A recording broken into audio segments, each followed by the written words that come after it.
Los Angeles, January 1947. The city was still learning how to smile again. The war was over. The soldiers had come home. The studios were glowing. On theater marquees, beautiful faces promised romance, escape, and a version of America where every problem could be solved before the final reel. But a few miles away from the lights, on a quiet stretch of vacant land in Limerick Park, the city found something it could not edit. That morning, the neighborhood did not look like the beginning of a legend. It looked ordinary. Houses nearby, open ground, the pale winter light of Southern California. A mother walking with her young daughter, moving through a city that still believed its darkness could stay behind closed doors. Then she saw what she first thought might be a mannequin.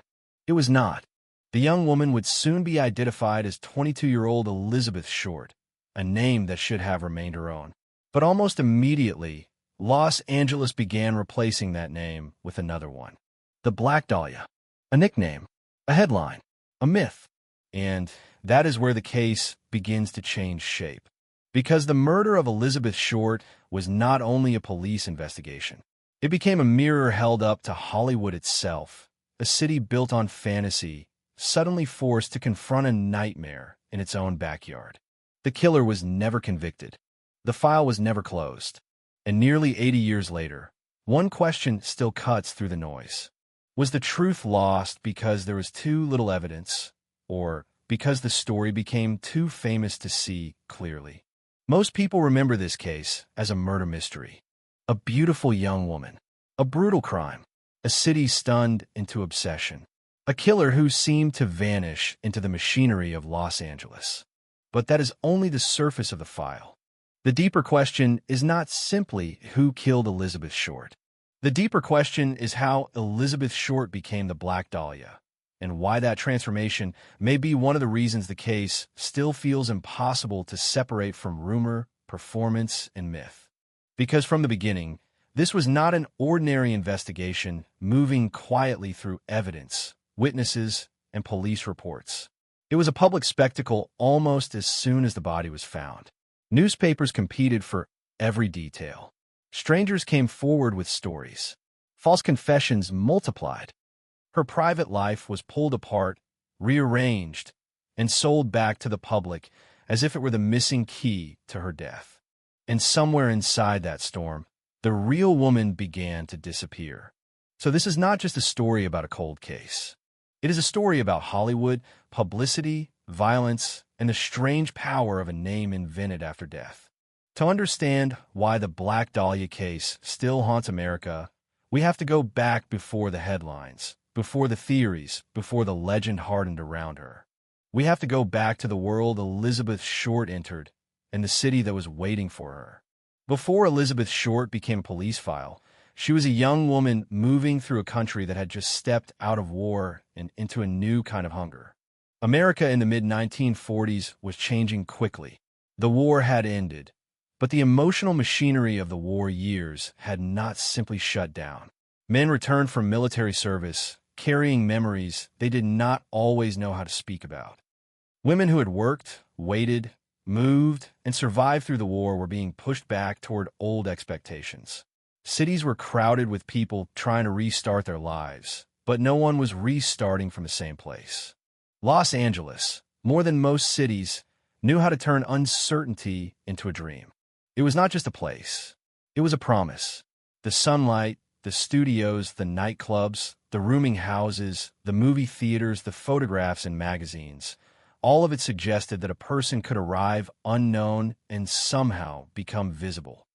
For young women especially, Hollywood carried a dangerous kind of magnetism. It did not guarantee fame. It barely even offered access, but it allowed people to believe that proximity to the dream might eventually become the dream itself. Elizabeth Short came out of that world of movement and possibility.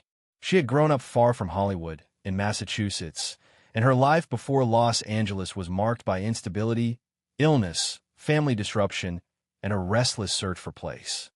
Like many young people of her generation, she moved through different cities, different social circles, different hopes. She was not a movie star. She was not a confirmed actress on the edge of a breakout role. despite the way a later myth would sometimes dress her life in studio lighting. That distinction matters, because after her death, the public would be encouraged to see her as a symbol before it saw her as a person. The name Black Dahlia made her sound designed by Hollywood itself, glamorous, fatal, mysterious, almost fictional. But Elizabeth Short was not a film noir character. She was 22 years old. She had friends, disappointments, insecurities, ambitions, and gaps in her life that people later filled with whatever story suited them best.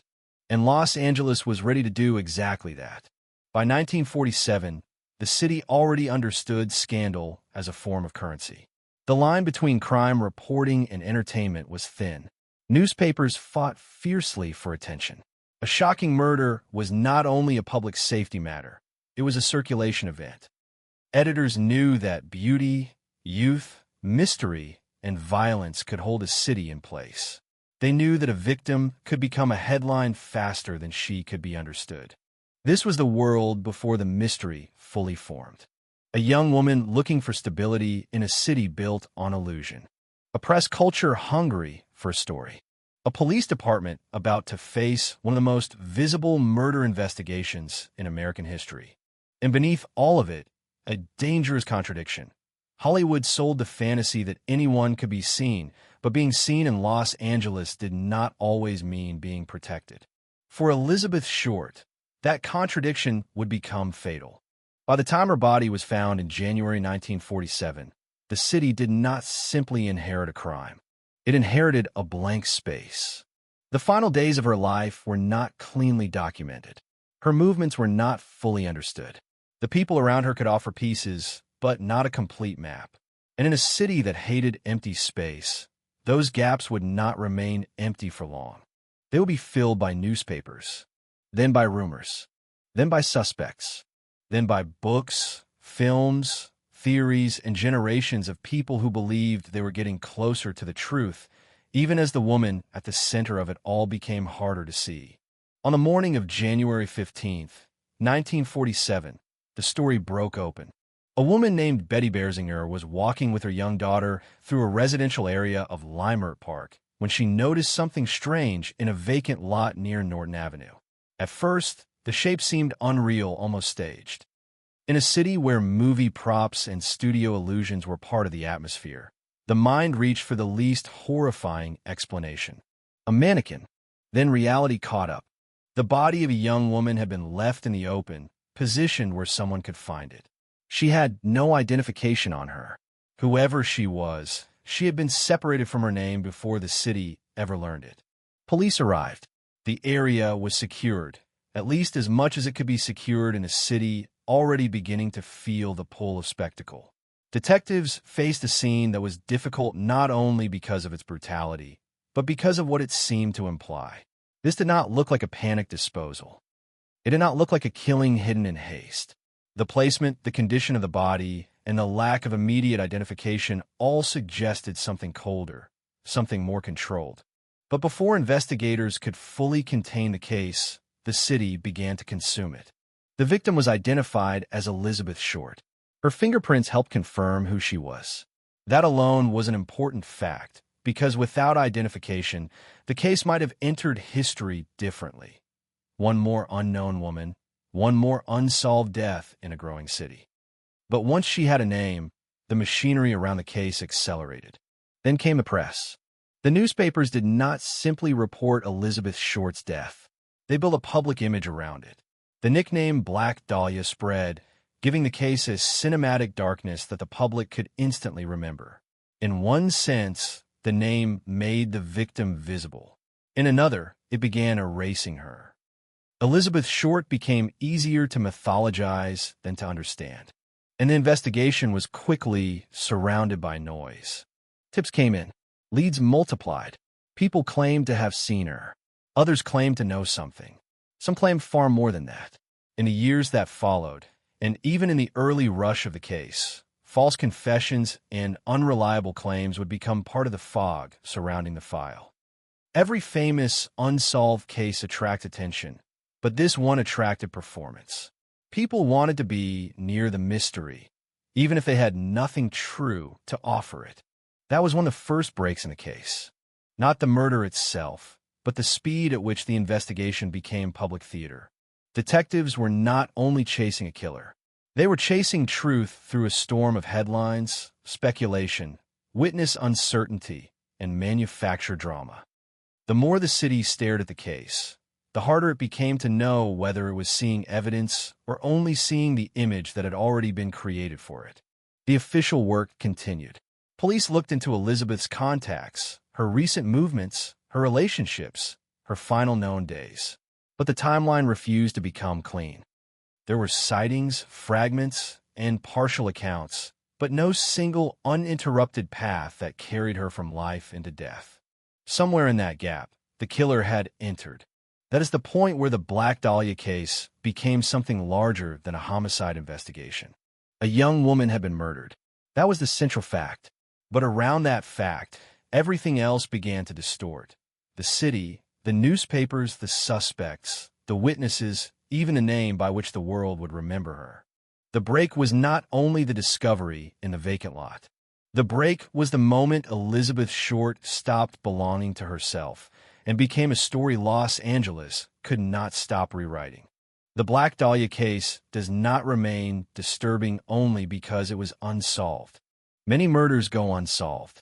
Many investigations lose momentum. Many names disappear into archives, remembered by families but not by the wider world. What makes this file different is the way almost every layer of it seems to bend under pressure. The first thing that does not fit is the scene itself. Investigators were not looking at a body hidden in panic, buried in haste, or abandoned in a place where no one was expected to look. Elizabeth Short was left in the open. The discovery was almost inevitable. That detail has haunted the case for decades because it suggests a killer who is not simply trying to escape notice. It suggests someone who either accepted the risk of discovery, wanted discovery, or believed the city itself could be used as part of the crime. That does not prove a motive. It does not prove a suspect, but it changes the emotional temperature of the file. The second thing that does not fit is the gap around her final days. In a clean investigation, a victim's last movements become a narrowing corridor. Detectives build a timeline.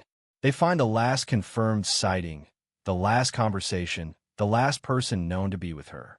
The walls close in. But Elizabeth Short's final path never closed that way. There were fragments. There were claims. There were people who remembered her or said they did. There were accounts that helped and others that only complicated the picture. Yet the final stretch between the woman who was still alive and the body found in Limerick Park remained dangerously incomplete. And where a timeline has gaps, imagination begins to move in. The third thing that does not fit is the behavior of the public. A murder investigation depends on information, but this case received something more unstable: attention. The more famous it became, the more people wanted to attach themselves to it. Some offered tips. Some offered rumors. Some offered confessions that did not hold. Some may have wanted importance.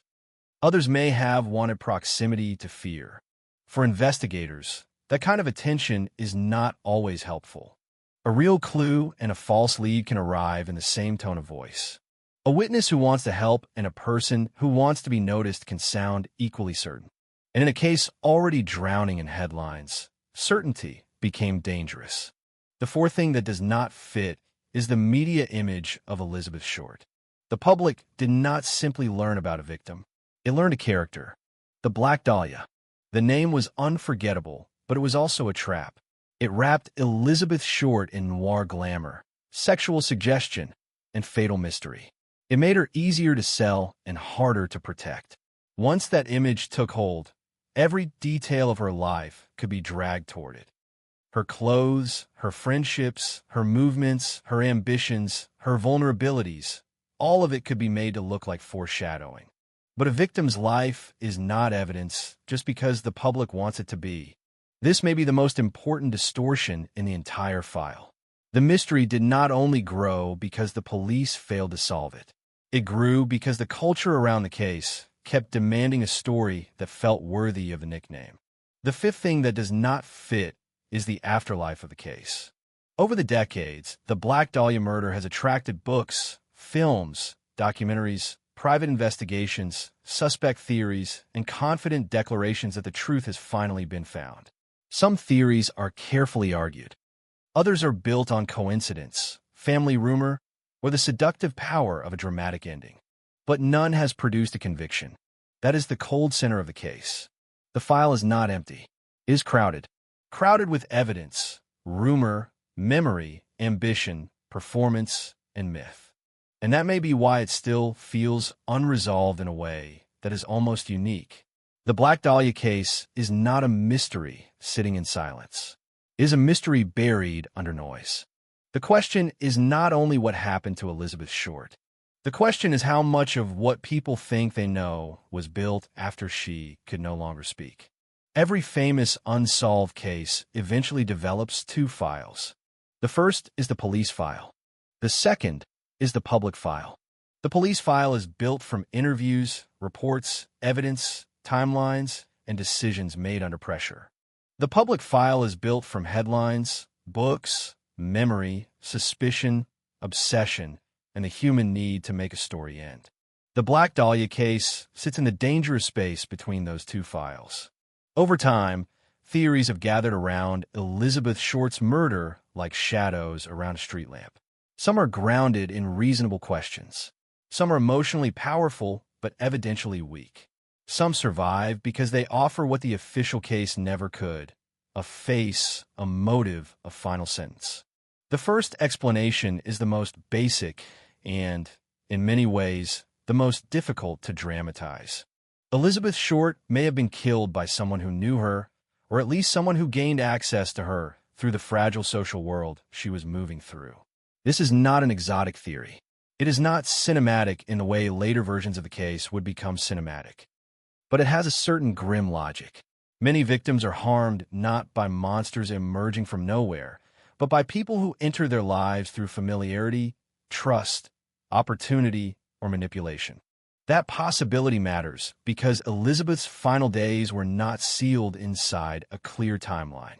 She had contacts, acquaintances, places she passed through, people who may have seen her, people who may have misunderstood her, and people who later remembered only fragments.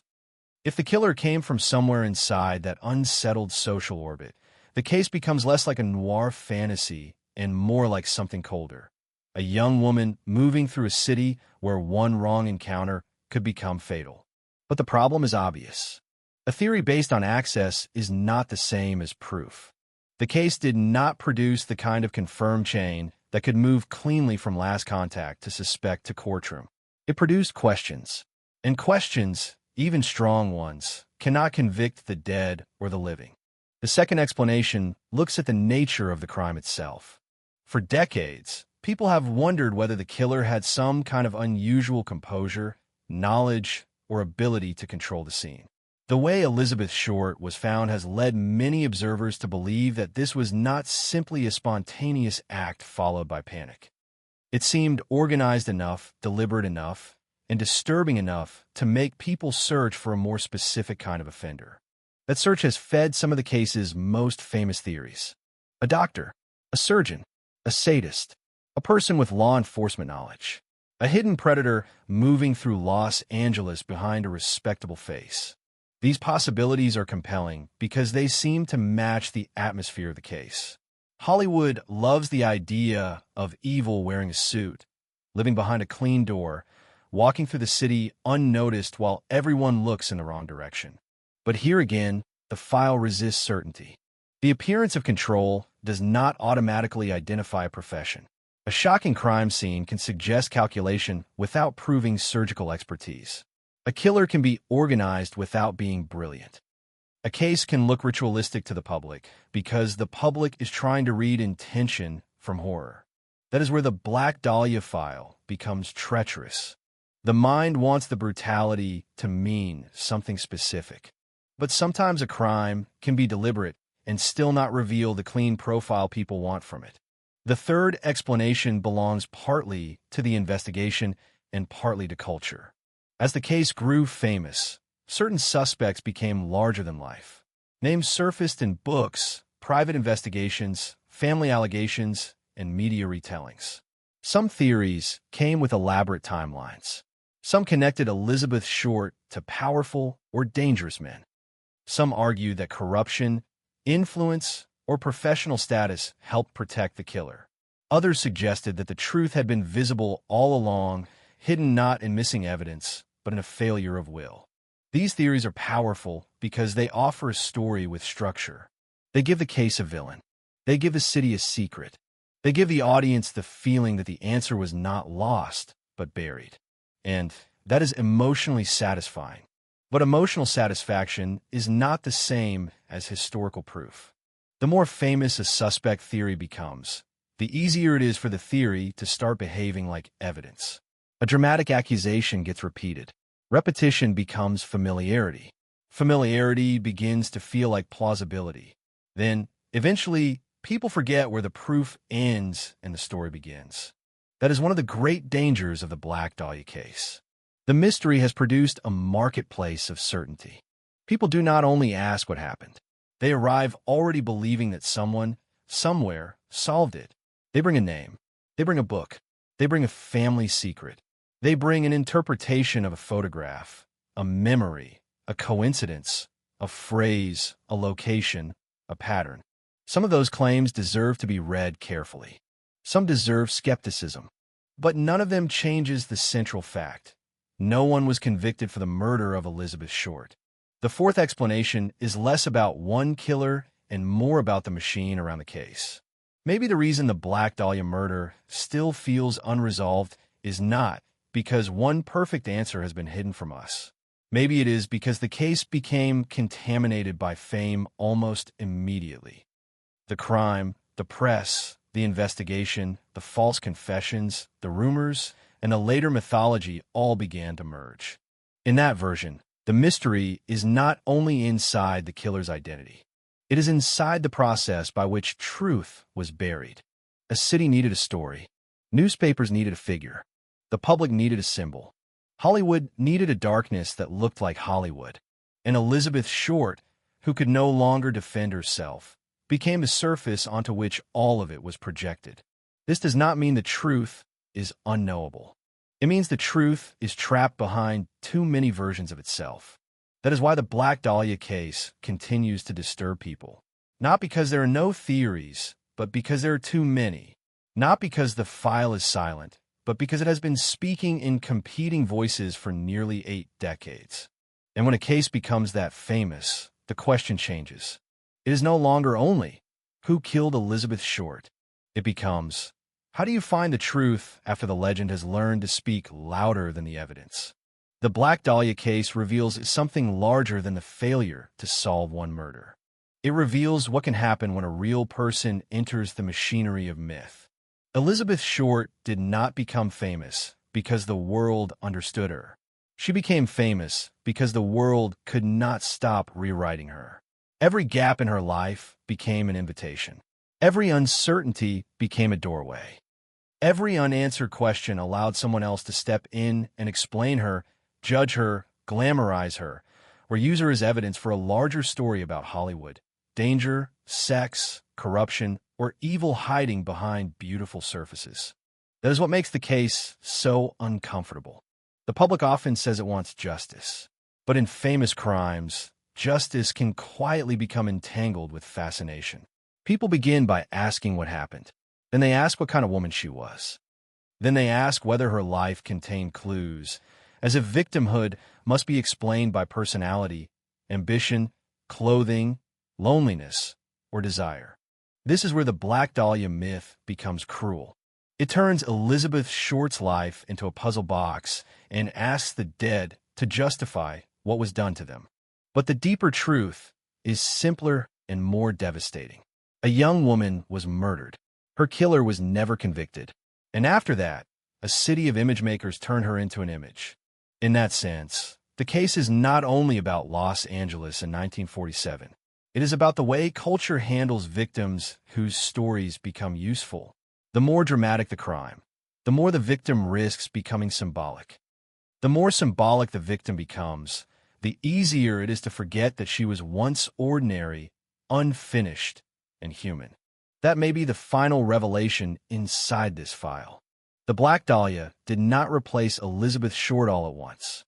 It happened headline by headline, theory by theory, retelling by retelling, until the name created after her death became more powerful than the name she carried in life. Nearly 80 years later, the vacant lot is no longer the same place. Los Angeles has changed. Hollywood has changed. The newspapers that once turned murder into mythology no longer rule the city in the same way. But the case remains, not only in police archives, not only in books, films, documentaries, and theories. It remains in the strange space between a woman's real name and the name the world gave her after she died. Elizabeth Short was 22 years old. The Black Dahlia became immortal. And that is the part of the file that still feels unfinished.